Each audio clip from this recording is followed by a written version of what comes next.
Hello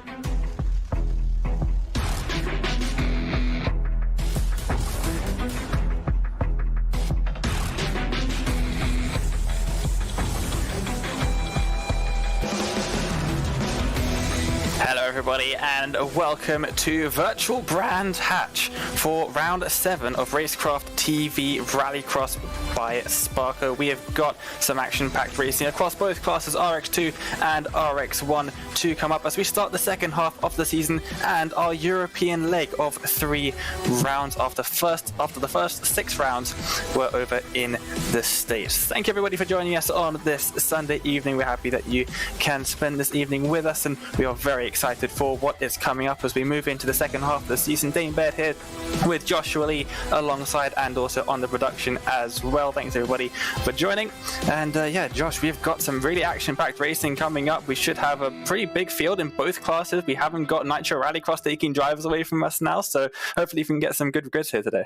Yeah, we had a bit of a light field at Iowa. Of course, only 1 heats there and straight into the feature race after the warm-up. But now we're going to have full heats, 2 of them in each of these classes, as well as the LCQ, the consolation race, to make us 10-car full grids in the feature. Everybody getting ready for RX2 now, but just the story of the points is starting to become interesting because we're starting to see the drivers who are getting strong in RX2. We're starting to see the drivers getting strong in RX1. So it's really noticeable who the championship favorites are. Big question now is, can they keep that up as we go into the latter half of the season?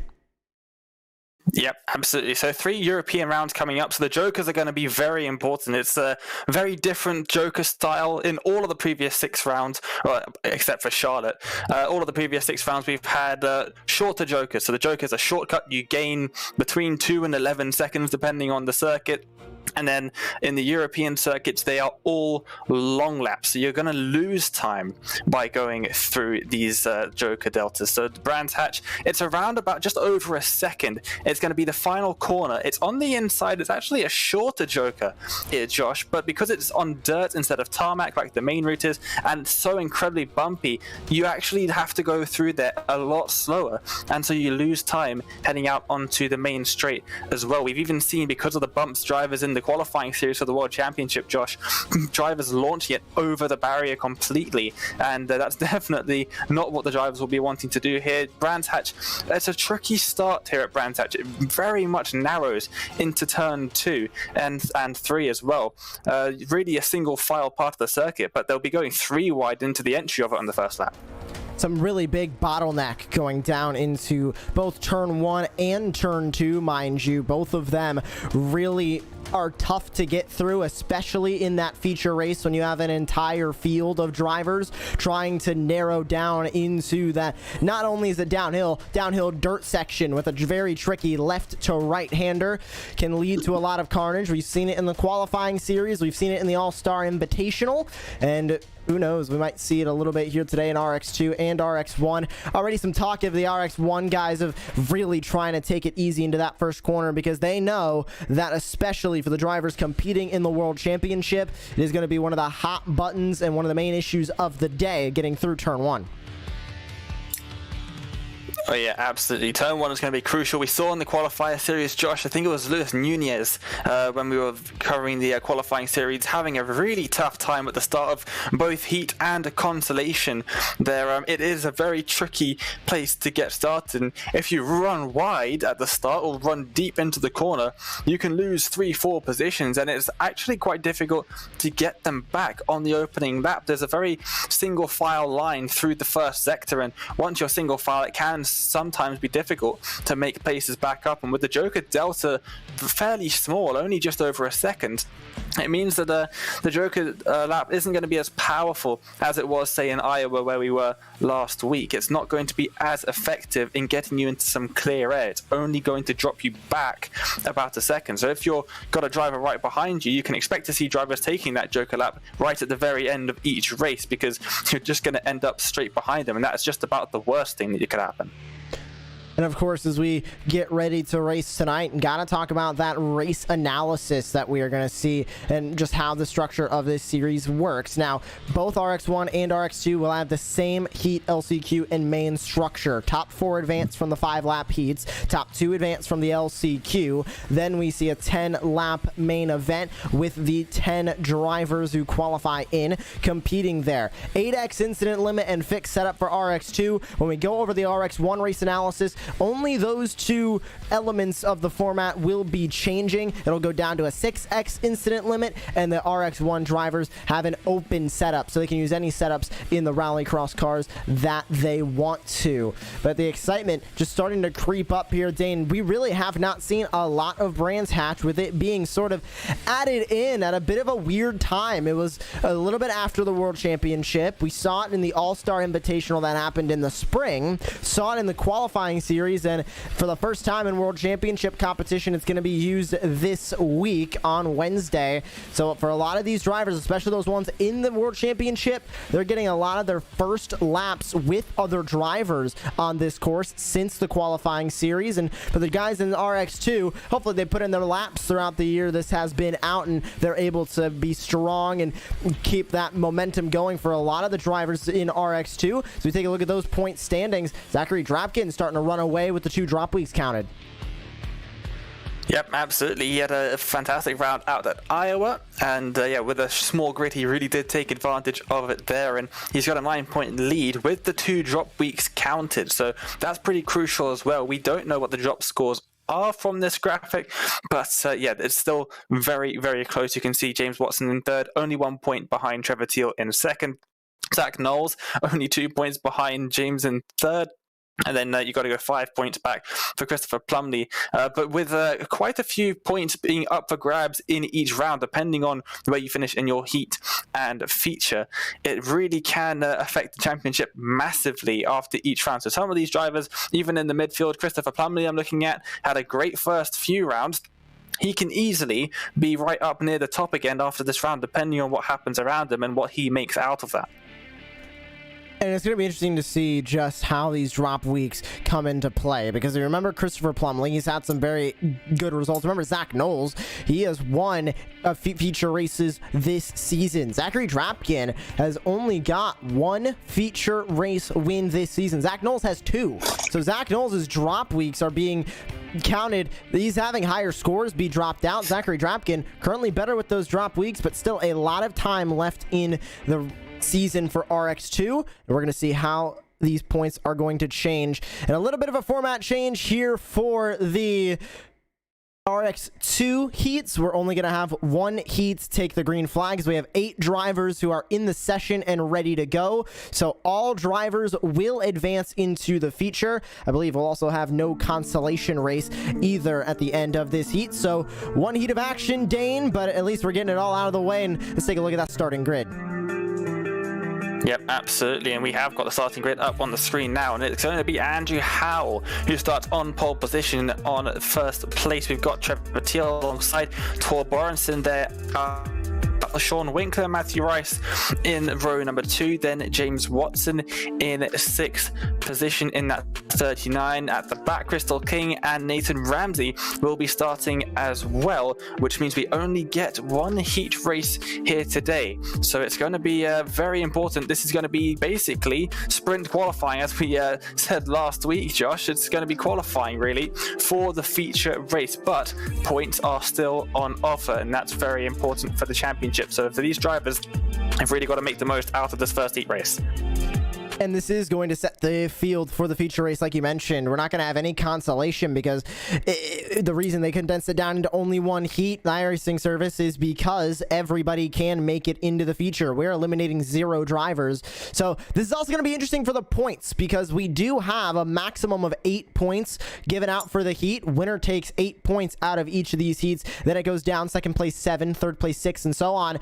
So we're going to have the maximum amount of points be given. 8th place will be getting 1 point out of this heat. It's not a lot, but it is at least a point that last place can get. But you want to be starting closer to the front in the feature. You want to get a good finish here in the heat, and it's green flag.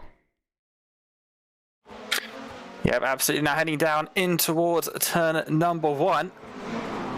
We'll see who gets the best start out of everybody. They are almost 3 wide right up the front. It looks fairly clean to begin with. It's Hal, followed by Teal, side by side in towards turn number 3 for third position. I'm not exactly sure who that is right at the back in third position. It looks like Borison has just about managed to get that one into third place. He's managed to keep that position. Watson's up 2 places from 6th. He's now up into 4th as they head over the jump for the first time back onto the dirt for this hairpin. We'll see mostly a wide line being taken by the drivers. I think we might see something a little bit different when we get into RX1. They seem to like to cut over the grass a little bit more, but now coming through, now it's the Joker entry. Is anyone going to take that on the first time by? We'll have to wait and see. Doesn't look like any does. Maybe Ramsey in the background. I don't think they did though.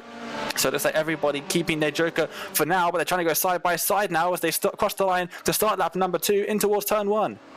Andre Borison gonna go for that move. You're on board with him now as he dives to the inside in that first corner, able to take over the spot, albeit not for long, as here comes Trevor Teal trying to come back on for that second spot. Only 5 laps here in this heat, and we saw Trevor Teal in the iRacing Rallycross All-Star Invitational in the middle of the week. Gets very loose coming over the jump and is going to surrender P2 for the moment to Andre Borison in that number 55. But as they continue to race on, some side-by-side battles as Crystal King goes around.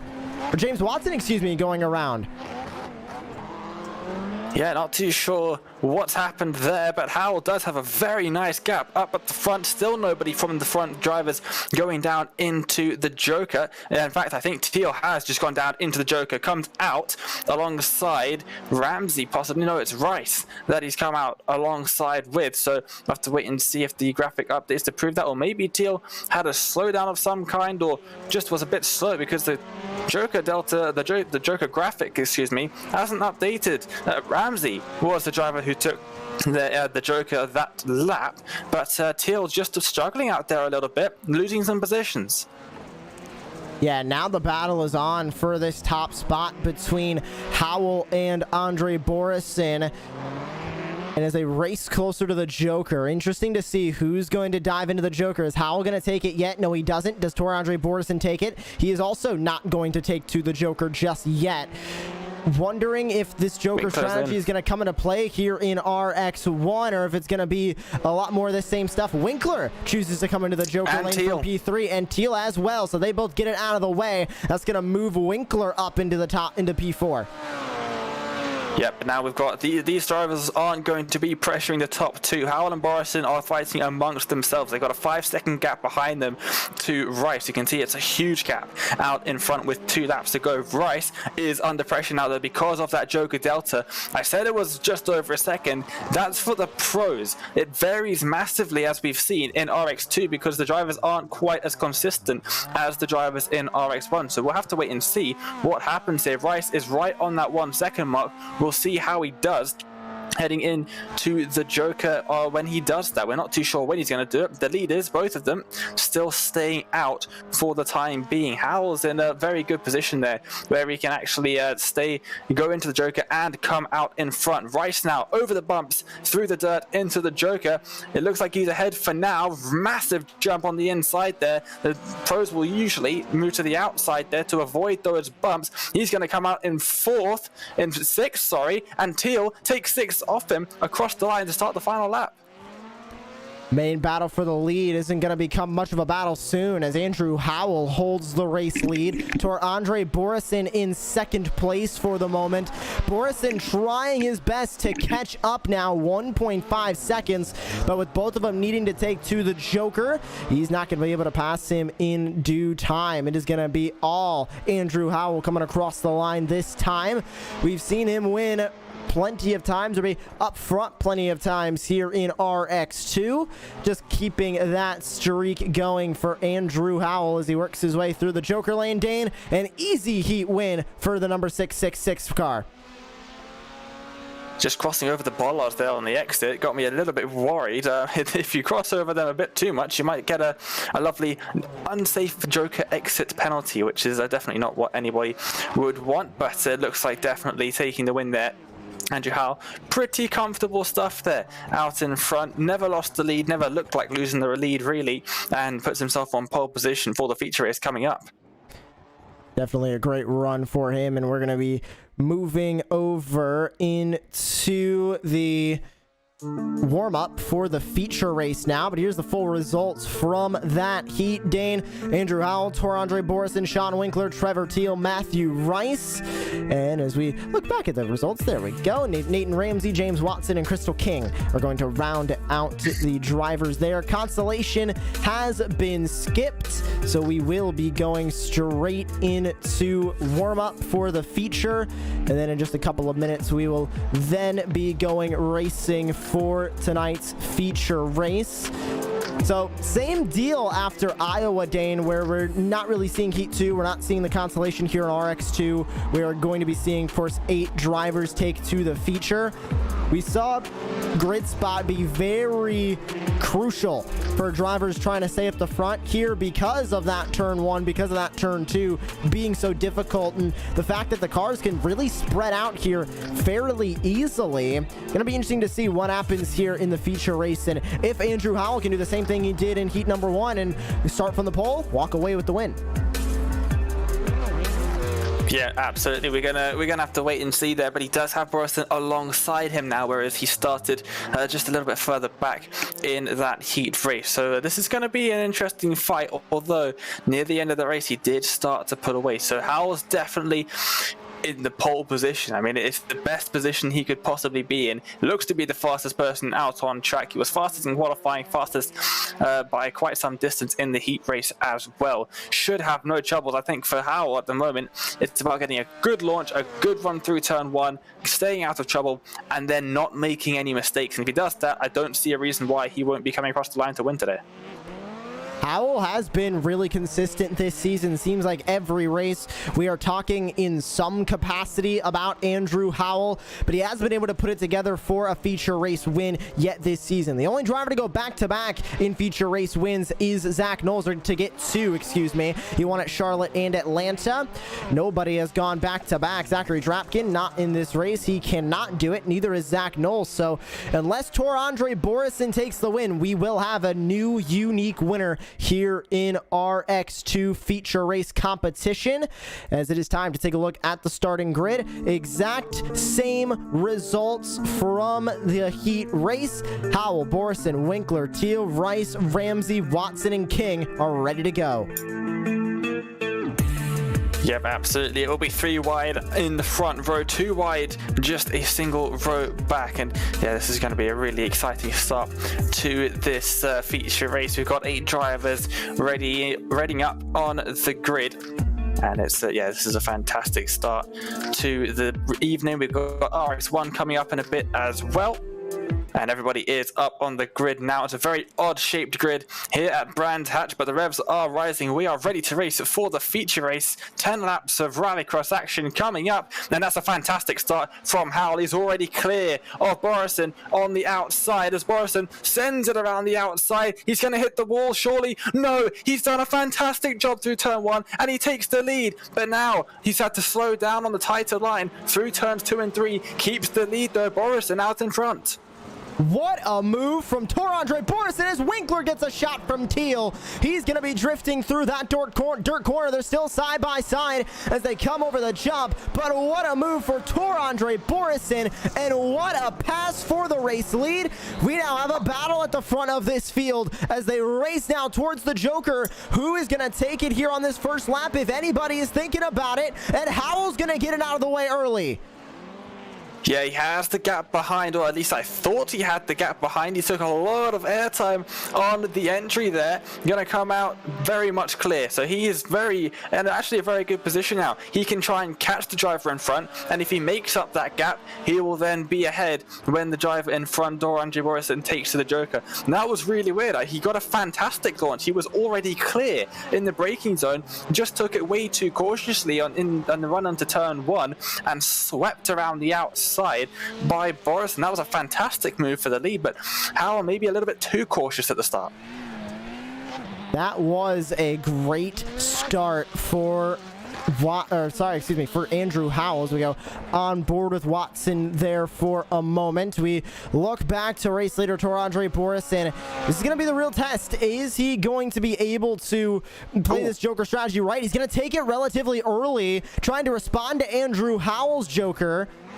Big question is, will it be enough to keep the lead? And exactly it is, but Howell is still within striking distance. Don't count out the 666 just yet. He still has an opportunity as Howell's going to make a peek to the inside. How aggressive he's willing to get for it. Not willing to get aggressive just yet. Borison's in the wall on the outside. He's turned himself around. The leaders collide, and here comes Watson to take the lead of the race in the Beetle up in front. Has he taken his Joker? No, he hasn't. So this is really interesting now. Borison stays ahead of Howell, who drops all the way down to 6th. Borison in second, just ahead of Winkler. Both of them have taken their Jokers. So now Watson has a bit of a task. He's got the damaged Borison behind. He's got to try and increase the gap before he takes his Joker. This could be an amazing gift for James Watson if he can get into the Joker and get out as a race leader. He is going to stay out of the Joker for the meantime. And this is going to lead to some very interesting strategy here. Can Borison hold on to the lead? I think is what everybody is wondering right now, Dane. Borison is closing in, but he cannot make that pass yet. And with about 5 to go, he has an opportunity to make it. He definitely does. I don't think he'll need to make a move for the pass. I think Watson definitely slower. He's already caught right up to the bumper of him. He's going to send up the inside into the hairpin, but just backs out of it for the time being. The second Watson goes into the Joker, then Borison is through and into the lead. So Borison has to watch out more behind him than in front of him. He knows he's got the gap on Watson to just cruise ahead of him when Watson takes to the Joker. And if Watson is a good sport, Watson probably go into the Joker now. No. Stays out, but Borison easily has the gap behind to keep in front, and obviously is close enough to Watson in front to take that position back when he goes into the Joker. But we're still less than halfway through this race. We are now starting lap 5. Watson leads, then Borison, and in third it is Sean Winkler. These three have a bit of a gap to the driver behind of Trevor Teal. And yeah, we've got to watch out for Jokers to still be made. Watson has the only person who has not taken to the Joker. Winkler catching up in third place means that Watson might have to take it quickly. Otherwise, he might end up losing second place as well. With Watson out in front, needs to make it soon. There's the mistake we were waiting for from Watson. He's going to make contact with Borison as well. Watson goes up and into the wall in the banked curve. And that is all that Tor-Andre Borison wanted and needed. He goes right on by for the race lead. Now it doesn't matter what happens with James Watson. And when he takes the Joker, he cannot get back by Borison if Borison continues the defense. But here comes Watson back to the outside. Wants the lead back. How aggressive does he get for it in T1? Very aggressive into the wall on the outside, but will keep second place. I'm not too sure why he's defending so hard. He should have taken to the Joker, surely. Minimize the time lost, going side by side through the final couple of corners. Lost both drivers a heap of time, and now I think Watson might even come out in third, maybe fourth, or even fifth. He's really lost a lot of time on this last couple of laps, so yeah, I'm not too sure what the thinking behind that was. But Watson now surely he's got to try and extend an advantage over the drivers behind. He had it, he's lost it, he's got to try and get it back. Watson's still not coming into the Joker, and now this is just going to give Sean Winkler a bit of traffic in between himself and your current race leader. There's the gap to Watson, about 1.3 seconds. Here's the gap to your current race leader, about combined about 2 seconds. So Borison, even as he goes into the first corner, might have just made a little bit of a mistake. So did Watson. Watson gets tripped up through T1 as well. But as the laps continue to rain down, 4 laps to go, Borison is looking comfortable for his second feature race win of the season, Dane. His first since Daytona International Speedway back on September 19th in the 4th round of the championship. Yep, absolutely, definitely in the perfect position now. I'm looking at Watson behind him. He's under so much pressure from Winkler, and also Teal. If he makes a mistake in the Joker or even anywhere else on the circuit at that point, Teal might even be able to clinch that third position on the podium as well. So Watson really has it all still to do. Borison out 3 seconds in the lead. This is, I don't want to say it, but really it is easy going for Borison now. Just has to not make any mistakes under absolutely no pressure. Watson and Winkler going side by side into turn 1 behind, but Watson managed to get out in front of that one as well with the inside line. A little bit of damage to the front right of the VW Beetle, a lot of damage to the front of Sean Winkler's car though as well. So lots of beating and banging going on in this feature race so far. 3 laps to go. Watson's got to take the Joker at some point, but I think at this point it's best off just taking it right now and seeing what the gap is, because at the moment it looks like the gap is only decreasing, it's only coming down. He's only getting closed down on by the drivers behind. He still doesn't go for the Joker. Looks like he's going to be saving it for the final lap as we go on board with Teal, who's trying to chase down Winkler. Not close enough to really make anything work for the third spot on the racetrack for Teal. 2 to go. Touch of the handbrake into turn number 1 for Tor Andre Borison as he tries to continue to run away with Watson in P2. Needing to really watch out right now is Winkler and Teal. Teal is starting to catch right back up to the back bumper of Sean Winkler, and here comes Teal to the inside as Winkler makes a tiny mistake coming through that dirt corner. Teal's going to have an opportunity to make this pass, but they need to be watching when Watson comes into the Joker, because that's going to push both of them up at least 1 spot, depending on how James Watson takes to the Joker. Remember, it will lose them a bit of time. Does Watson choose to come in yet? No, he does not, so he will take it on the final lap. Winkler and Teal need to try and get as close to Watson as possible now to be able to get 2nd and 3rd away from Watson when he dives into the Joker. White flag is out. It's the final lap of the feature race for RX2. Yep, absolutely, and I think Watson's actually just been given a bit of a lifeline there. I think he's still going to lose out on 2nd place potentially, although that gap is starting to increase just a little bit. It's now about 1.4 seconds behind him, but I don't think he'll miss out on 3rd place, so we'll have to wait and see. All eyes really are going to be on the leader, but as soon as he crosses the line, we've got to watch James Watson to see where he's going to come out of the Joker. The 2 drivers behind him have closed down the gap on this lap. They're almost side by side. There's only a car's length between them. Watson into the Joker now, over the bumps. The 2 drivers behind. Oh, Watson's in the wall on the Joker. That's not good. It's scrubbing all the speed off. He's stuck in the wall, but he comes out of the Joker just about in front. He's crossed over the line though. Is that going to affect anything? It's going to be a drag race to the line. Borison wins and Watson takes 2nd place just about with the Joker. The 2 drivers behind tangling up with each other in the final couple of corners, gifting him 2nd place. But is it going to still be 2nd place? He crossed over the Joker line. Once everybody crosses the line to finish the race, that's my question now. It looks like he's safe. What a way to finish that feature race from RX2.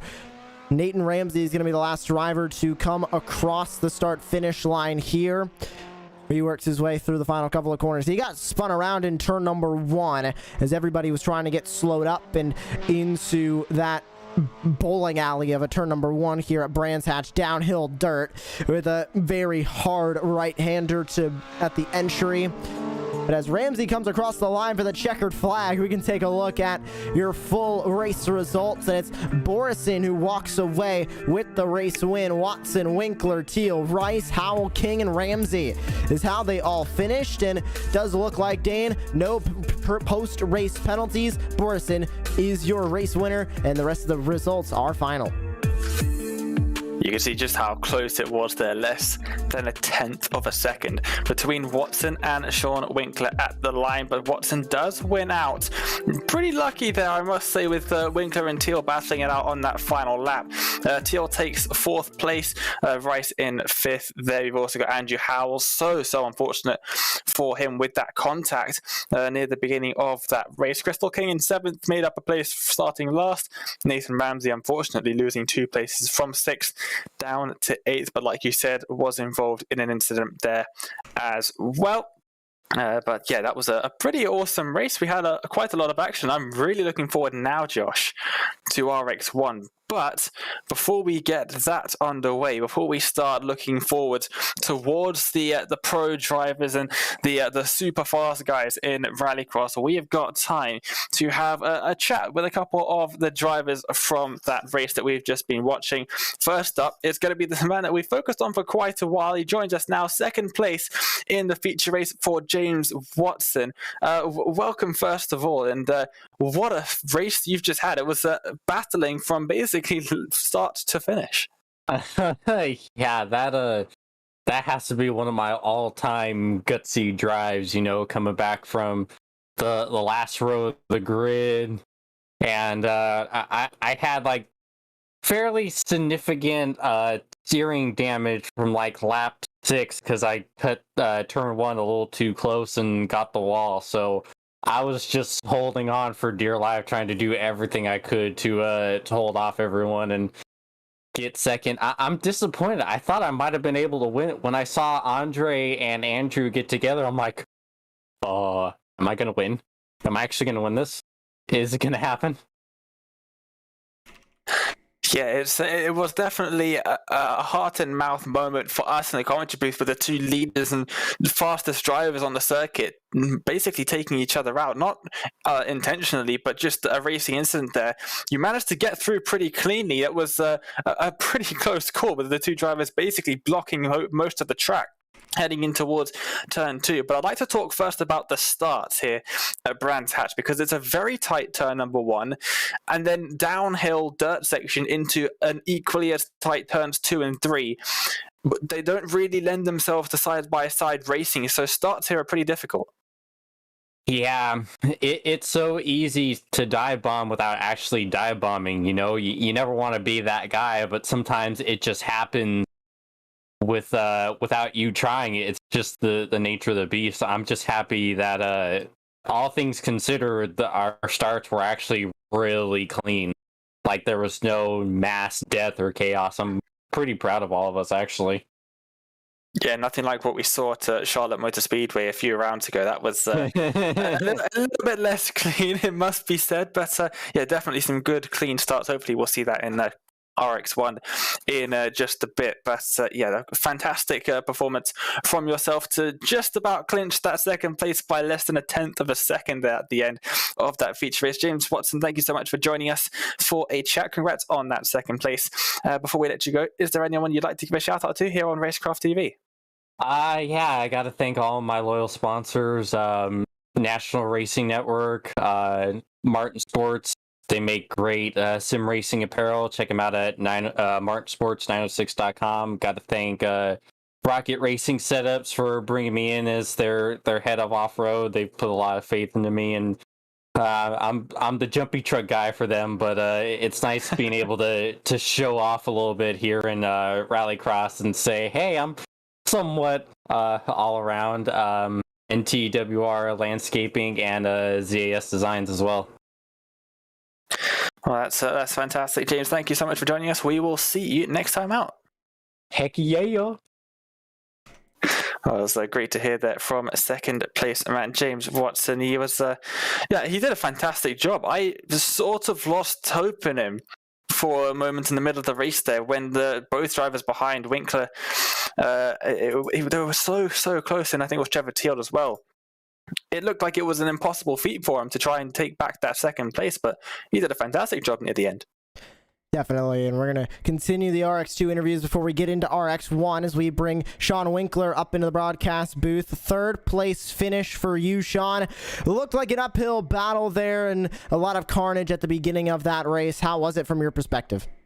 Yeah, it was a lot of carnage. Just trying to make it through that turn one there and hold it together and just run consistent laps the best as you can. I mean, I had Teal behind me pushing me hard. I was trying to drive my mirror, but drive aggressive as well. So it was a tough one. Definitely looked like it. And closer to the end of that race, you had Trevor Teal starting to breathe down your neck there. How stressed out were you that Teal was going to have an opportunity to get around you for a spot on the racetrack? Because everybody knows you want to get those finishes, you want to get those points, and ultimately with how James Watson took the Joker, it was the difference between a podium and a 4th place for you.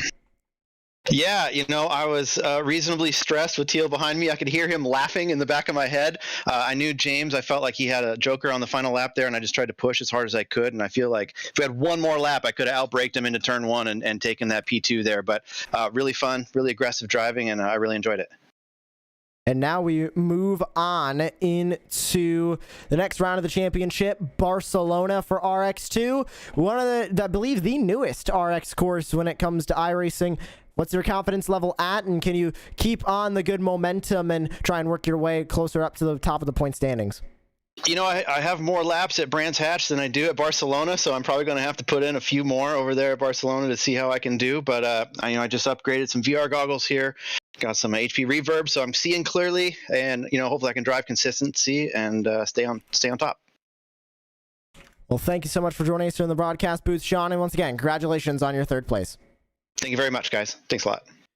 Good to hear from 2 drivers from RX2, Dane, but the action is definitely not over with just yet. We got RX1 coming up on the horizon.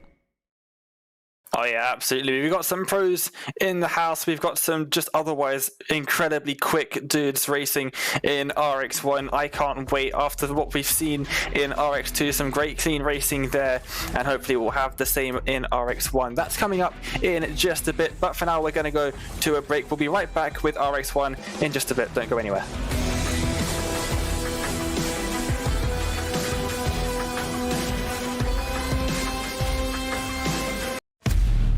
This is our series, so many different pieces that you have to watch out for, where the stakes are always higher, $300,000. where virtual meets reality, How bad do you want it? They're wasting no time getting at it. where the best thrive and the flawless win. This is the eNASCAR Coca-Cola iRacing Series. This is iRacing, the world's premier online racing game.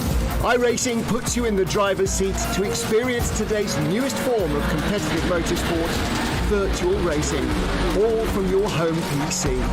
Race virtually in endorsed series from NASCAR, IndyCar, IMSA, the World of Outlaws, Aussie Supercars, and more. Take on legendary circuits like Daytona, Silverstone, and the Nürburgring. Join iRacing's global online racing community and get on track today at iRacing.com.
Welcome back, everybody, to Virtual Brands Hatch. We have just witnessed some fantastic, close, clean racing in RX2. We're now getting ready to go in RX1. We've got pros, we've got incredibly quick drivers otherwise, and I am so looking forward to getting started here today. Dane Baird here once again with Josh Lee alongside the car cams by Istvan below at trackcams22.com. And yeah, this is going to be some fantastic racing here today. We've got championship standings, and up at the top, it might surprise you, Garrett Maines, he didn't race last time out. 2 drop weeks have been counted, and as of the last round at Iowa, Garrett Maines is up at the top with 84 points. That's a 10-point gap to Josh Fox in second. Alex Bergeron 2 points behind in third, and then it's a couple more points behind. You've got Adam Alderton, Josh Edmondson, Robbie Laville, Sindri Silva, Connor Parisi, Matt Hartley, Jakob Raffos in the top 10 in points, and quite a few other drivers missing from there as well. Some drivers not competing in all of the rounds, but still big names. Bo Albert, he's unfortunately not going to be racing here either because he has fallen asleep. So we miss you, Bo. Come back, please, for another round. We love having you on. But yeah, we definitely have got some incredibly quick drivers on display for everybody here today.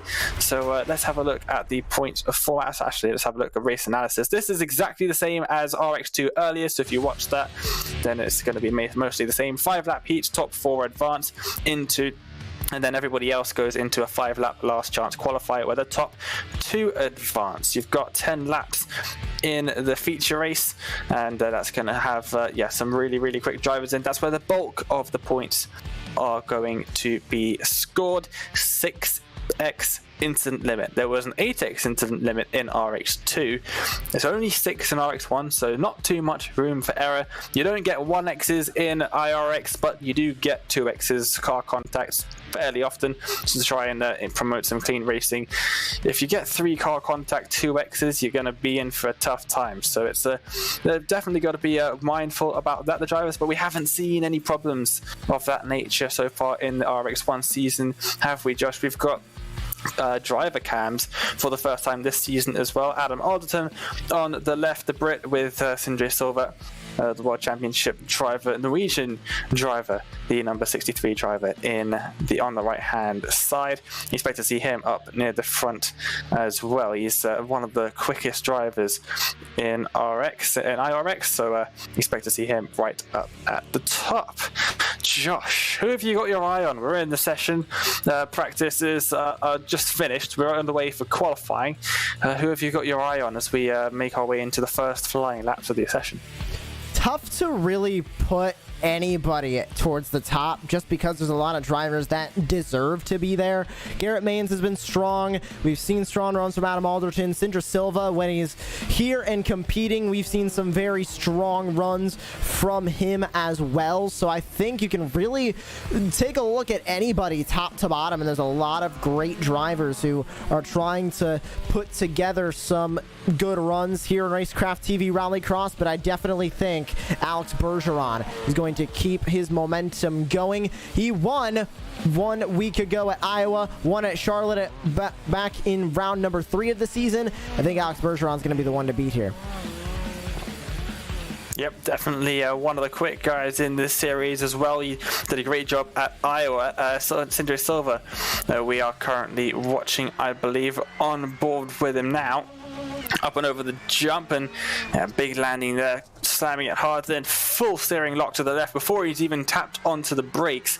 Trying to get that car swung in there very quickly, very nicely indeed. He's just kissed the apex on the inside, which is pretty perfect for him. Cool, calm and collected on the left hand side there. You can see that lap was invalidated, so he's going to go for another one. You can see him using all of the road on the left-hand side to maximize the speed out of that final corner. Start the next lap. We'll ride on board for this lap, hard on the brakes into turn number 1. You'll use all the runoff on the left-hand side. Bit of a mistake there for him. Down the hill now into the left-hander. Very tricky stuff. You can see how early he's got to get it turned in order for him to actually make it a corner. Now avoid the blue wall on the left and then slam it in hard for this hairpin. Get up onto the curb on the inside, now over the jump on the left-hand side, getting that landing down as smoothly as possible, swinging it back in once again through the left, and then the kink to the right-hand side. That's one of my favorite corners on the circuit, really. It flows so nicely with the elevation change. Now back onto the club circuit, onto the Indy circuit actually, as it's called, taking a tight inside line, then using all of the track on the left-hand side to maximize the speed out the corner, run towards the line. We'll see what that time is and where it puts him.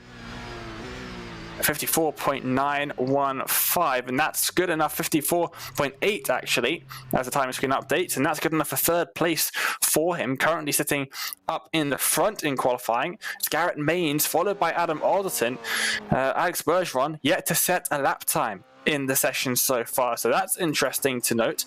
He's not had the best of starts to qualifying here. He's only got 20 seconds or so to get another lap in, so it's not the best start to the round for him, as we ride on board with Adam Alderton finishing his qualifying lap, and that is good enough for him to be to continue, actually, to be in second place. Alex Bergeron sets his lap with 20 seconds left in the session, puts him third fastest in qualifying. As the clock ticks down, everybody's going to get very unceremoniously kicked off the circuit, and we will get ready to go for heat number 1. We have got a grand total of 12 drivers in the session, which means we're going to have 2 heats. We're going to also lose 2 drivers in the constellation, so this is going to be crucial for the drivers. They have to finish inside that top 4 if they want a guaranteed spot into the feature. Any further down than that, they'll go into the constellation. 4 drivers will be in that, and then 2 of them will be going home, but 2 of them will also make it to the feature. Starting it up on the screen then, Alex Bergeron lines up alongside Garrett Maines in the front row, Robbie Livell in third, Jason Hook in fourth, Matt Hartley in 5th, and Kieran Forrest in 6th. So this is your 6-car grid for heat number 1. This is all of the odd numbered drivers from qualifying.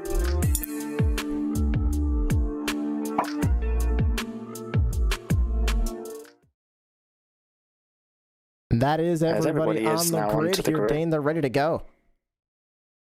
They are. They're very eager to get going. As the revs are rising, we are ready to go. Green flag racing. Pretty even start for Maines and Bergeron on the outside line into turn 1. Maines is very sideways. They're 3 wide out of turn 1. Now down in towards turn number 2. Maines keeping the inside line and keeping the lead. Bergeron trying to go up the inside into the hairpin, but it won't quite work out for him. Maines leads, Bergeron in second as they make their way through the hairpin. Now Bergeron almost getting cut off from the driver just behind, but Maines is starting to build out a little bit of a gap now, runs a bit wide. They're going to go side by side once more for first place, but Bergeron loses out once again. So 5 laps in this race, and remember, the winner of this heat race will start on pole for the feature.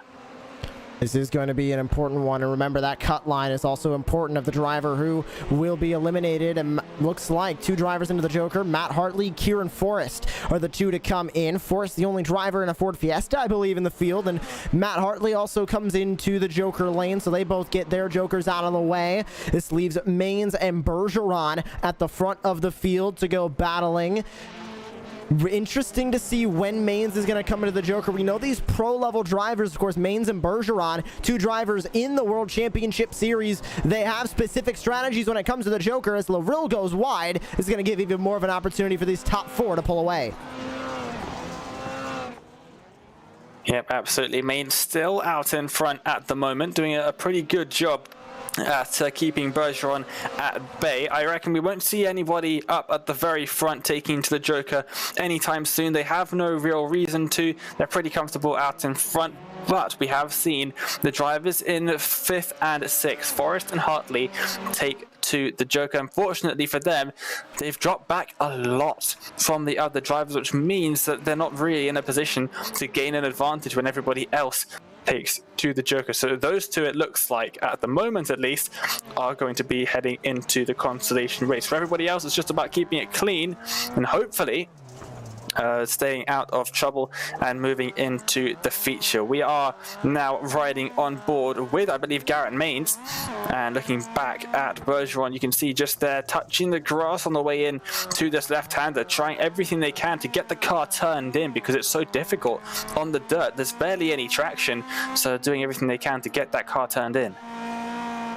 Yeah, on board with Maines here. There's a driver coming to the Joker. I believe Robbie Loril was the driver to elect a Joker there. Yes, it is. So Loril is in and out of the Joker. He gets it over and done. I believe that's Jason Hook also coming in. Yes, it is. So now this is going to leave these top two, the only drivers who have not Jokered yet.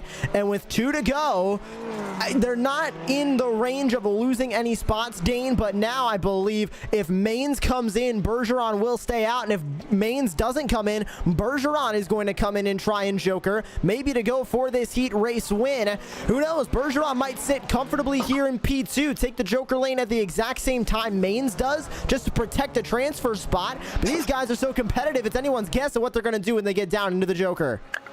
Bergeron's going to do whatever Maines doesn't. That is definitely what he's going to do. I'm almost certain of it. There he goes. It's very, very common in all forms of Rallycross, not just on iRacing. And look at the line that he's taking through there. Quite a tight line, but a very fast line, actually. He's going to come out just behind Garrett Maines, 1.6 seconds or so behind.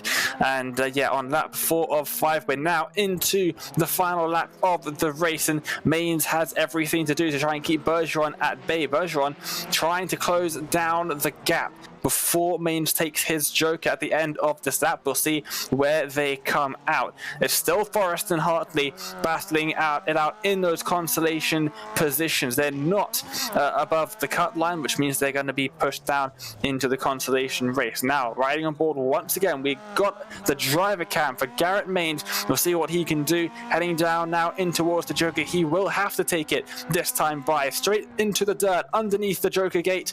Massive jump on the entry. And now running wide to avoid the big jump. Here's a second big jump. Bang! On the landing. They're going to be very close on exit, but Maines has it. They're not very close. Excuse me. Bergeron half a second back, and Maines takes the win in heat number 1 and pole position for the feature. Exactly what Maines wanted to do and needed to do when it came to this heat race. And what a way to set the tone for Garrett Maines now as he walks away with that heat number 1 victory. Getting ready for heat 2, but here is your full results of heat number 1. Maines, Bergeron, Loril, and Hook will be working their way into the feature race. Unfortunately, Kieran Forrest and Matt Hartley going to be making their way into the LCQ and the constellation here, Dame, but we're ready for the next heat of the night. Heat number 2 is coming on up. Here's the full starting grid. Yep, it's Alderton on pole position, so finished second in qualifying. This is all the even finishes from qualifying as everybody is gridded up. Cindy Silva lines up alongside in the front row, then Edmondson, Cryer, Ash, and Swain. We're ready to go. The revs are rising for heat number 2. Top 4 progress to the feature race. Who's it going to be? Let's find out. Great start by Silva on the outside. He already covers off Alderton on the inside line. And look at this. It's Cryer on the outside. Silva's been taken out and falls back to last place. There's carnage here at the start. They're going 3 wide into turn number 2. Silva has already overtaken 2 cars coming back from the behind. Now they're 3 wide once again, heading into the hairpin. And out of all of this, it's Ash who somehow managed to find himself out in the lead of the race. What a start from Daniel. Aish is able to get up to the front. Edmondson now trying to fight from P2, and you can see everybody back from there. Sindra Silva getting put down the order, now trying to fight his way back and work his way up and into the transfer spots once again. On board with Silva, Edmondson looked like he dived into the Joker lane, leaving Silva out on the racetrack. Is Silva going to be able to hold on to second spot? Yes, he is. He goes right on by Edmondson. Edmondson about to get swallowed up by multiple drivers as Swain and Cryer, and Edmondson now falling back, and he's going to turn Cryer. Cryer turned around and actually gets in the way of Edmondson as well. So there goes Alderton up into 4th place. It was Alderton and Edmondson that jokered on the first time by. Alderton has now got ahead of Edmondson in that regard, and he's actually close enough to get past Swain as well. Riding on board now with Sindre Silva, looking ahead at Aish, and he started in 5th place on the grid, and after turn 3 he was in the lead, and he's been there ever since. It's going to be tough for Silva to try and get past him. If I'm Silva, you've got a nice gap behind, go to the Joker. That's exactly what he does. Finally someone proves me right in my Joker strategy, and he comes down into the Joker. He's actually very close coming out of the Joker. You can see there, hasn't lost too much time at all really, and now he's got the pretty difficult task of closing him down before Aish takes to the Joker himself. Fastest lap of the race that time by for Aish at the front of the field.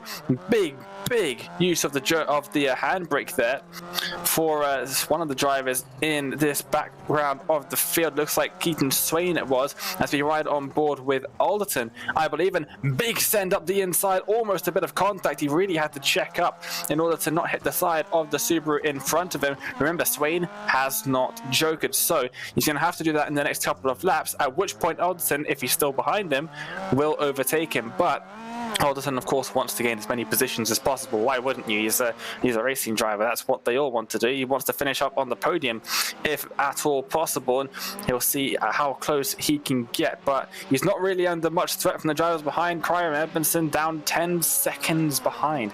So Alderton pretty safe up there in 4th. But of course, every position gained in the heat race, that is a place gained in the starting grid for the feature. Now this is interesting. Silva's just over a second away from Daniel Aish up at the front, and it looks like he will be able to maybe regain the lead of this race when Aish comes down into the Joker. We'll have to wait and see if he takes it on this time by or on the final lap of the race. I would probably bet on the latter, Josh, but you never know. Silva is closing the gap actually quite a lot now. He's easily going to pass him when he jokers.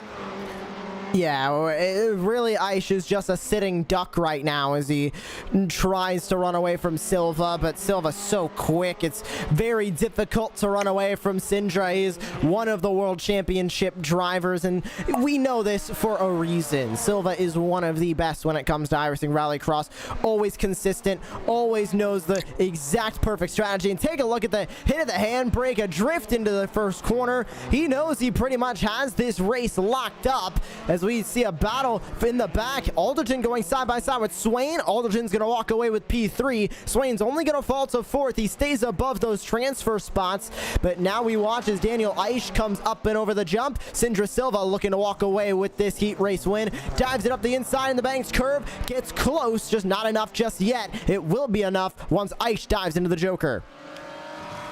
Yeah, it is not going to be close, I reckon, unless Aish somehow has a magical Joker line through the final couple of corners. Now around the outside, it is the quicker line that you can see how slowly Aish is going on the inside, over the bumps and the dirt. Little bit of a wiggle, touch on the grass for Sindre Silva, but over a second is the gap behind. You can see him weaving across the line to take the win in heat number 2. He'll be starting the feature race from the front row, and you can see pretty relieved, I would say, with that result after not the best start to his race. He really had to come back from dead last after the first corner. So fantastic race in this heat number 2 for Silva there. We're going to get confirmation of those race results up on the screen, and then we'll be ready to go for the consolation race for drivers in that. Sindre Silva wins, Daniel Aish in 2nd, Adam Alderton in 3rd, and Keaton Swain takes the final chance first spot. Bodie Cryer and Josh Edmondson are on the grid for the consolation, which is as follows. You've got Bodie Cryer and Kieran Forrest lining up alongside each other. They finished 5th in their heat races. They're on the front row. Josh Edmondson and Matt Hartley start on the 2nd row. They finished 6th in their heat races. They're already on the grid, and we are ready to go. The lights are on, the revs are raised, and we are going here for the consolation race. Remember, only the top 2 make it to the feature race. It's not the best start from Forrest. He's under pressure on the inside into turn number 1, and there's a great start for Cryer already out into the lead of the race. Forrest holds on to P2 Then now he's going to have some pressure up the inside. Goes Hartley. Hartley's into the wall, and that's disastrous for the Subaru driver, the Aussie, in the field, and he's not going to be very happy with that one. A bit of contact with Kieran Forrest coming out of turn 3. Now into the banked dirt corner, and Forrest has a little bit of an advantage here with the traction, and then the Subaru really comes into its own down the straight, but Forrest doing a good job there of holding off from the drivers behind. Who's going to take to the joke? Forrest and Hartley. Oh, and Cryer does as well. That is 3 drivers into the Joker here on lap number 1. Edmondson goes along the outside. Looks like he's going to be able to walk away with an easy lead of this race. But now this basically is going to force Edmondson into a Joker here, Dane. If he doesn't Joker here, that's just giving Cryer an even better opportunity to catch up to the point where no matter what Edmondson does, he is not going to get in those transfer spots. So he needs to respond to it quickly, expecting him to this time by. It could be a good move there, but he would be under pressure from Forrest. He might be able to build up a bit of a gap over the next few laps, and that just depends on what he thinks his pace is compared to everybody around him. Does he need to have them right behind him on track, or can he work with a delta? Forrest has just been taken by Hartley. That's not good for Edmondson, because Hartley, easily one of the quickest drivers in this series. He's an incredibly quick driver, often finds himself in trouble there because of that old Aussie ping. But yeah, same as Bo Albert, really. But Hartley definitely one of the quicker drivers and already starting to close down that gap. Yeah, this is the battle for the transfer spot. Hartley needs to gain a lot more time than he is currently at the moment. 3 to go here in the LCQ. Gap for the transfer is variable at about 8/10 right now. Gonna be difficult for Hartley to make that up, especially on Bodie Cryer. Cryer's another one of those drivers who is very good when it comes to the dirt, great at short course. So he is one of the drivers that I would not want to face straight up when it comes to a LCQ transfer spot. But who knows? Maybe we'll see Hartley be able to get by Cryer, but with both of their Joker lanes done, he has to make that pass on track. He does not have that Joker lane to help him. Yeah, and what this is doing now, Cryer is falling back. Edmondson hasn't taken to the Joker, but it doesn't really matter. He's pulling away. Another fastest lap of the race for him on that time by. Scratch that. Hartley sets the new fastest lap of the race by 0.4 of a second, at 55.15. So great start to his final few laps of the race. He's trying to close down that gap. He's not going to be able to catch up to Edmondson, but he can try and catch up to Cryer and make a move. So it's going to be difficult for him, but he definitely has the pace to do it. Once again, he does not have that Joker lane to help him, so he needs to rely on this pace and this pace alone. Here's the battle. Hartley makes a peek to the outside. Could not get by Cryer. Cryer now going to shut the door through the final corner. He'll keep the door shut, but with 1 to go, Edmondson does need to Joker. This is perfect for him. He can Joker at this point and not lose the lead. This is the battle for the transfer with Cryer and Hartley as they race back to turn 1. Yep, Hartley not able to make anything happen there. Both of them slamming their fists on the handbrake there. But Cryer has a little bit of an advantage, heading now down turns 2 and 3. And Hartley just dropping back ever so slightly up the inside into the hairpin. Possibly is a move he could make, but can't quite get up the inside enough for the move to be made. And Cryer doing everything right at the moment to do this defense perfectly. Send up the inside, a bit of contact. Cryer's out into the wall. Hartley's going to give him the position back. He's not going to take the position like that. He wants to do it clean. He's trying everything he can. Sent it in a bit too hard, but great sportsmanship shown there by Matt Hartley. Now, can he get up the inside through the final corner? No, he can't. Edmondson's going to take the win by a long shot. He's going to start 9th in the feature, and it's going to be Cryer across the line to take 2nd place. Great sportsmanship being shown there by Hartley. Hartley let him go by. He knew that is not the way he wanted to complete that pass. So that moves us now into the into the warm-up. Here are the results from the constellation of the LCQ. Josh Edmondson, Bodie Cryer, Matt Hartley, and Kieran Forrest. The 4 drivers that competed, and Edmondson and Cryer are the 2 that will be advancing into the feature race. We now have a full 10-car feature race that we're going to be seeing here tonight, Dane. First one we're going to see in about 3 races, RX2 and RX1 last week, and then RX2 today did not have full features. We have a full 10-driver feature here, and this one's going to be exciting. A lot of great drivers in the field, and luckily we have 3 of them on cameras tonight that we can take a look at. There was Dane taking a sip of water. My fault there, Dane. There's your 3 drivers who are getting ready to go racing here tonight, and we thank them for lending us their faces tonight. And a little bit of texting and driving from Syndra there. He is on the track at the moment. I don't think the stewards are gonna really like that one. Honestly, nothing will ever beat you know, Alessandro Dalladone, commentator on a couple of different networks, and just an all-round legend on iRacing, doing Le Mans 24 hours with him, texting me whilst in the car, right, GTE, so not the fastest car, but down the Mulsanne Straight in a night stint, 2 o'clock in the morning, I get a text from Alessandro, do you want to join voice chat? I'm bored. And he just kept texting me until I joined voice chat.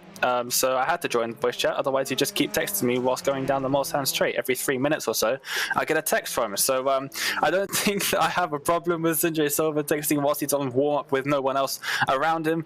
Much better than doing that halfway through the 24 hours of Le Mans. But yeah, definitely probably not having his full concentration on the track. He doesn't really need to. He's starting from pole position. Is that the best place to be starting though, Josh? People on pole position haven't had the best time so far in this event, both RX2 and RX1. Usually someone on the second row or on the outside ends up in the front when we get to turn number 1. So it's going to be an interesting start to the race, and this is your starting grid. Remember, it's 2 by 2 by 2 by 2 by 2. Sindre Silva lines up alongside Garrett Mains at the front. Daniel Aish will start up alongside Alex Bergeron.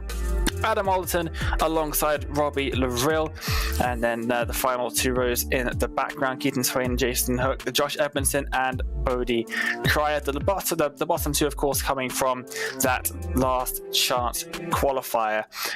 Everybody is on the grid. It's a very odd shaped grid here at Brands Hatch, but it doesn't matter because we are ready to race. 5 red lights on the timing screen. And we are green for feature race here at Brands Hatch. A great start for Sindre Silva around the outside of Garrett Mains. He's going to take the lead heading in towards turn 2. He's up in front already. Bergeron in 3rd, Garrett Mains in 2nd. And you can see the 3 pro drivers from the World Championship now, as it looks like somebody in the background is that Lavril. It is going all sorts of sideways up the hill towards the hairpin. Now it's Aish in 4th, then Lavril in 5th, and we're still going side by side for 2nd place. A little bit of contact between Mains and Bergeron, allowing Silva to extend his gap to just over half a second. Who's gonna joker first time by? Is anybody going to elect to do it? Top 2 stay, top 3 do not stay as Bergeron comes in early. He's gonna be, I believe, the only driver to joker out of anybody in this field. It looks like that is true, at least out of anybody at the front.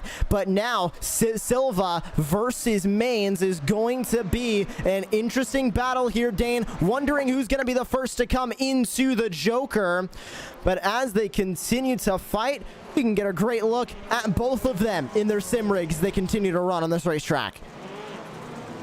Yeah, this is really, really cool. We get to see exactly the drivers, their facial expressions, everything going through their mind. Something that we very rarely get to see in the real world. It's always a helmet cam, and that doesn't really give you too much. But the face cam, both of these drivers, very calm. Sindre Silva looks like he's on a Sunday drive up in front of this race somehow. Garrett Mains a little bit more concentrated, you can see on his face, but Silva leaning back, Very calm, very smooth inputs being made. He literally looks like he's on a Sunday drive. That's amazing to see.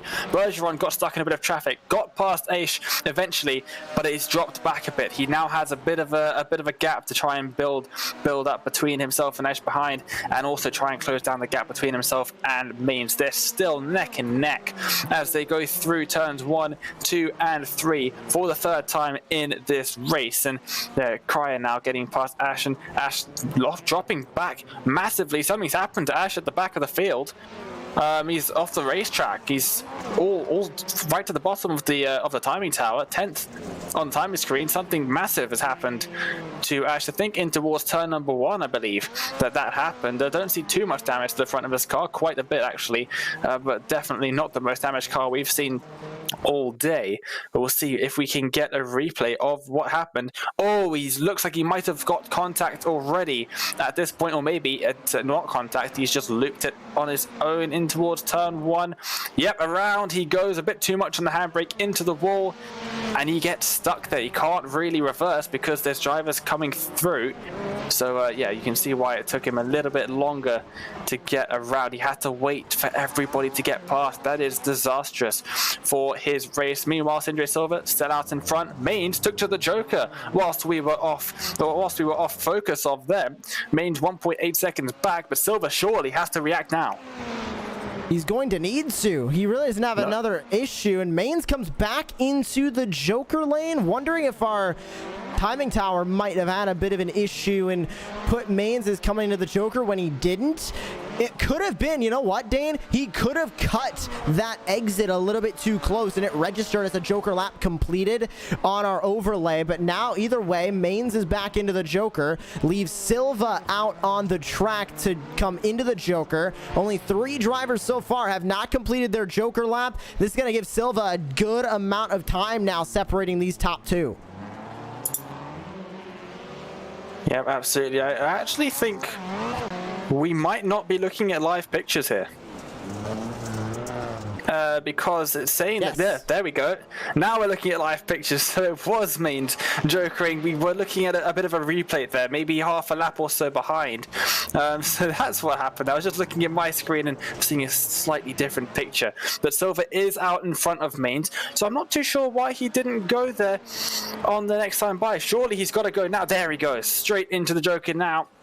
And he's built up like a big enough gap that he feels he'll be able to take it, launching himself over the jumps through the Joker now and out comfortably in front. But it is going to be a drag race here because you can see Mains has so much extra speed out of the tarmac corner, side by side for the race lead into turn 1. They're door banging. Silva still calm as ever. He makes a mistake. He hits the wall on the outside. Bergeron takes P2.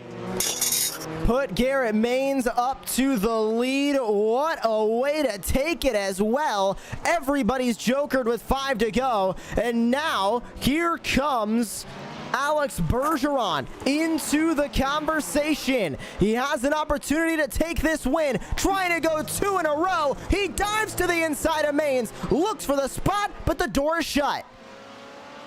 Yep, still halfway through this race. We still have 5 laps to go. Every single driver has taken their Joker, but we are, of course, focusing on the top 3. Garrett Mains, Alex Bergeron, and Sindre Silva up at the front, 1, 2, and 3 separated by just 1.5 seconds.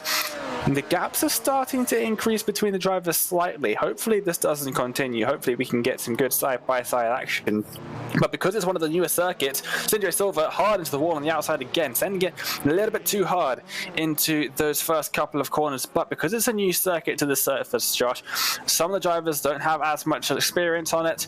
Mistakes have been common. So I wonder if that's maybe what we're going to be seeing from Garrett Mains as we look through his driver cam once more. Very odd line being taken by Exposure from there, cutting over the jump and landing in the grass on the left-hand side to try and minimize his distance driven. I'm not too sure if it's helping him at all, but he definitely seems to think so, as Mains still calm as ever, being chased down by a multi-time iRacing world champion on a different discipline, sure, but still that takes real skill to do. And he looks calm as ever, currently leading this race. 3 laps to go, excuse me, in this feature race, and Bergeron right on the bumper of Garrett Maines. Trying to hold that top spot is Maines, but look at how close Bergeron is. He's wide. Bergeron goes for the spot on the inside, side by side for the race lead. Jim Beaver Esports versus Elliott Sadler Esports. They're side by side coming over the jump, and with 3 to go, Maines is going to hold on to the spot, albeit just by inches, as here comes Bergeron from P2. Yeah, he just went a bit too deep into the hairpin and opened the door for Bergeron. He sent it up the inside. A fantastic move, but they got stuck together. They were actually caught up in each other's side pods there as they made their way through the hairpin and over the jump. Slowed Bergeron down. He got stuck on the outside line and just couldn't keep Maines behind. So really close stuff here. 2 laps to go. Lap 9 of 10, and they are closer than they've ever been through this part of the circuit. Maines is now under pressure. Bergeron is already up the inside in towards the hairpin. He sends it in there over the grass. Maines is all the way out wide. Bergeron takes the lead.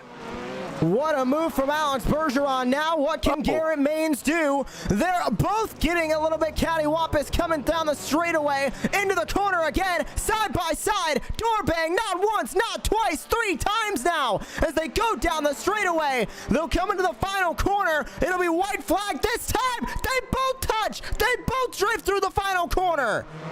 Here comes Sindri Silva as well. They've got to watch out. Bergeron takes the lead. He'll lead us over the line for the white flag lap, final lap of the feature race here at Brands Hatch for RX1. And it is Bergeron who leads. Garrett Maines focused on the back of the car. Bergeron goes deep into the corner. Maines retakes the lead in towards turn number 2. They make contact and they're almost turning each other around. Bergeron back to the inside for the hairpin. More door banging through turn 4. And they both push each other wide. Sindri Silva's right on the case as well. The top 3 separated by half a second. Bergeron to the inside for the dirt hairpin. We'll see what can he do. He makes more contact. Sindri Silva to the inside. He's taken second place. And here comes Bergeron. Sindri Silva and Maines into the wall. Bergeron will win the race. Are they going to still finish on the podium? No. Alderton takes second place.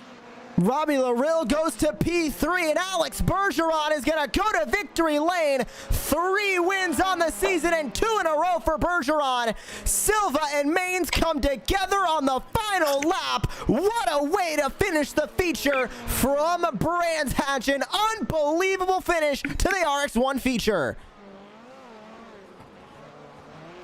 What a finish from Bergeron. How on earth has he managed to pull that one off? He absolutely bullied his way into the lead of the race, just holding each other up. Sindri Silva comes up the inside into the dirt hairpin, and all of a sudden it's all over the place for the race lead. Sindri Silva making contact with Maines on the exit there. We'll have another look at what happened here. Silva into the wall, Maines around the outside, and then gets loose and collects Silva. So I don't think anyone really did anything wrong, just a lot of door banging, and eventually someone got too sideways and ended up spearing into the side of Silva. Here goes Silva, making it 3 wide for a second, runs out to the right hand side of the track, and bang, there's the contact from Maines. Both of them hard into the wall. Just what a way to finish here from Brands Hatch. I mean, very, very fitting that we had such an exciting race tonight. We talk about how exciting Rallycross can be, and I think, Dane, we might have a brand new iRacing Rallycross advertisement in that feature race here from Brands Hatch. If you thought this was exciting, World Championship on Wednesday is going to be even more exciting if we get some racing just like that. Oh yeah, absolutely. I am so hyped for Wednesday right now. I cannot believe how hyped I am. Adam Alderton takes second place. He must be over the moon. He'd written off a podium miles before the final lap. and then all of a sudden the doors opened for him. But Alex Bergeron by 5.3 seconds. I still don't know how he got past Garrett Means up at the front. Means looked like he had secured that race victory long ago, but Bergeron takes his second win in a row. Robbie Larrill inherits third place after Mains and Silver came together, and it was Mains that beat Silver to the finish line after that. All of that chaos at the end of the race. Bodie Cryer finished in 6th, so good stuff from him, and Josh Edmondson as well. So both of those drivers coming from the consolation, remember, finishing quite high up through the midfield. Keaton Swain in 8th, then Jason Hook and Daniel H, the two Australians, not doing particularly well in this feature race, but points are points, and they will get a chunk of them out of that race. I am actually out of breath after that. I'm sure the drivers are even more so, Josh, and we've got time to speak to some of them, of course we do, and where else to start than the race winner? After all of that battling, quite honestly, no idea how he's managed to do it, but he does take the win. It's Alex Bergeron. He joins us now. Alex, what a race that you've just had. Yeah, for sure. It was a fun race, really a hard race though. We raced each other very hard, but that's what Rallycross is all about, so, we ran each other hard and put on a show for everyone. You absolutely did, and with 3-4 laps to go, did you expect to be able to get past Garrett? He was very quick throughout the first heat race and into the feature as well. The first few laps, he sort of pulled a bit of a gap. You managed to catch back up to him. Were you expecting to get past him? Was it a move that you thought was definitely possible, or were you a bit hesitant? No, I knew it was definitely possible. I was quicker there in the feature, just getting the momentum and getting settled in the race. But in the heat race, my throttle couldn't go fully, so not in a straightaway. I was losing speed, so it was kind of a bummer there. But we were able to come back stronger in the feature. Yeah, so it definitely was a fantastic performance for you. And then at the end, they're battling back and forth between you and Garrett. And then Sindre Silva comes up near the end as well. You found him slamming into your left-hand side up at the final lap. Did you know that he was closing on you guys, or were you just fully focused on Garrett? Oh, I knew he was there, battling like we did up front. We're definitely losing time. It's like this in Rallycross and any other racing. When we're battling hard, people are going to catch up. I think we had a really good strategy, though, taking the Joker on the first lap. We had a bit of a gap, so we only came out, 4th after a Joker. We could have possibly waited a bit longer, but I was just trying to test some stuff and see how it works and be ready for this week in the iRacing World Championship Series. Yeah, absolutely. That was my next point. Definitely some great practice in what moves you can make on the circuit. You don't really get that very often, sort of almost like scrims in regular esports, but here, having these sort of invitational friendly races, you might call them, with your other competitors, it definitely must help you practice for the World Championship a lot. Yeah, for sure. I mean, guys like Garrett and Sindre are all very quick guys, and we don't run these cars very often during the year. Like I've said before, I was not even expecting to be in the World Championship. I didn't even know the qualifier was on the same day when I first started the qualifying series. So to be where we're at and the pace we're having, I think it's pretty good. And, we barely ran any races here. I think the only race we ran is in qualifying series at this racetrack here tonight. So definitely a huge learning curve, and learning this track is really awesome. Yeah, it was an awesome show that you managed to put on for us tonight. So thank you very much for that. Thanks for having a chat with us as well. Congratulations on the win. We will see you next time out for round number 8 at, I believe, Barcelona. But before we let you go, is there anyone you'd like to give a shout out to? Yeah, for sure. I'd like to thank Jimmy Beer Esports, along with their partnerships, Fistful of Bourbon, Next Level Racing, Dirtfish, as well as all my other partners that we stick together and go forward. So really excited to see what we can do this week. Absolutely. Well, good luck for the World Championship race on Wednesday. We'll see you on Sunday for the next round of the Racecraft Championship. Thank you very much, guys. Well, Josh, that was fantastic to hear from him there. And just an awesome show that these guys have managed to put on. As a result of which, we've got another guest joining us now who inherited a pretty good position himself. Yeah, Yeah, Robbie the Real joining us now here in the booth. Third place on the podium for you, Robbie. It looked like it was a difficult one out there on the track. What are your thoughts? Yeah, I wasn't feeling it. I practiced all week. I had good times from 54 twos, 54 threes, and just come raced and just choked up or something. I just wasn't putting down the times I needed to. And But it still worked out when they started battling. Yeah, and working your way through that race, obviously, we've seen you be very consistent as of late here in the championship and trying to climb your way up the point standings. What does this podium do for you in terms of confidence? Because we've seen you here a couple of times so far this season, but now it's starting to become a regular thing as we go into the last half of the season. It's definitely building my confidence a lot. Getting on the podium. I mean, these guys here, they're fast. Super consistent. And they make me a better driver, better racer. I'm race with them. Well, as we move on with the calendar, Barcelona in 1 week's time. Where's the confidence level for you and the team as we go to Spain? It's a lot lower. Barcelona, not one of my best tracks. But I haven't really got too much time down on it. Except this track here, I was able to put a whole bunch of laps, like invitations. But I definitely got some work to do in Barcelona to be on the times there. Well, thank you so much for joining us here in the commentary booth. Robbie, congratulations on your podium finish here from Virtual Brands Hatch. Thank you. We will transition now to your second place finisher. Standing by with Dane Baird right now, it's Adam Alderton. Yep, absolutely. Adam, welcome to the commentary booth, and I'm back, which means you're back on the podium. So, yeah, a very eventful race for you there. I guess you would have pretty much written off a podium, seeing the three guys in front of you sort of check out into the distance, but then all of a sudden, everything goes on the final lap, and you cruise past them to take second place. Yeah, I could see it happening. I knew it was going to happen. I saw how close they were.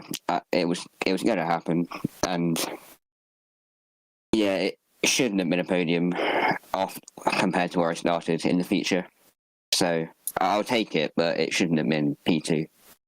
Really, maybe P3 behind Garrett, but it shouldn't have been P2. Well, you'll definitely take the points. And heading into the next round of the championship, we've got a very interesting circuit, a bit of a controversial one, sort of. Not a circuit that many people enjoy racing on. I believe it's Barcelona up next. What are your thoughts on the circuit? It's all right. It's usually chaos, so I'm not setting my hopes too high. So, we'll just see how it goes. Well, I like the track, so just play it by ear and just hope that a similar thing happens today. Yeah.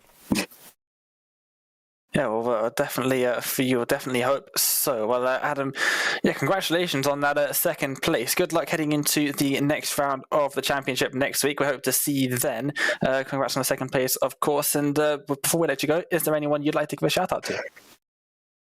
Mario and Kezi Sports for all the help, Garrett Mains for setup help and just general help in driving, family for added support, and that's about it. Oh, thank you so much for joining us. We'll see you next week. See you next week. Great to hear from him there. And we do have, Josh, a couple more drivers. They popped in at the last minute. We almost missed them, but joining us now, Josh. With Josh, we've got Garrett Mains. Yeah, Garrett Mains joining us here in the broadcast booth now. Garrett, obviously, bit of a dominating performance for you at the beginning. We'll stay at the beginning of that feature race first. You had a lot of speed at the front. How was that car feeling, of course, for basically the entire first half of that race? The car was kind of doing what I wanted it to do, but I was struggling in the dirt section at the beginning of the lap, and I knew Alex was going to be, coming for me there at the end.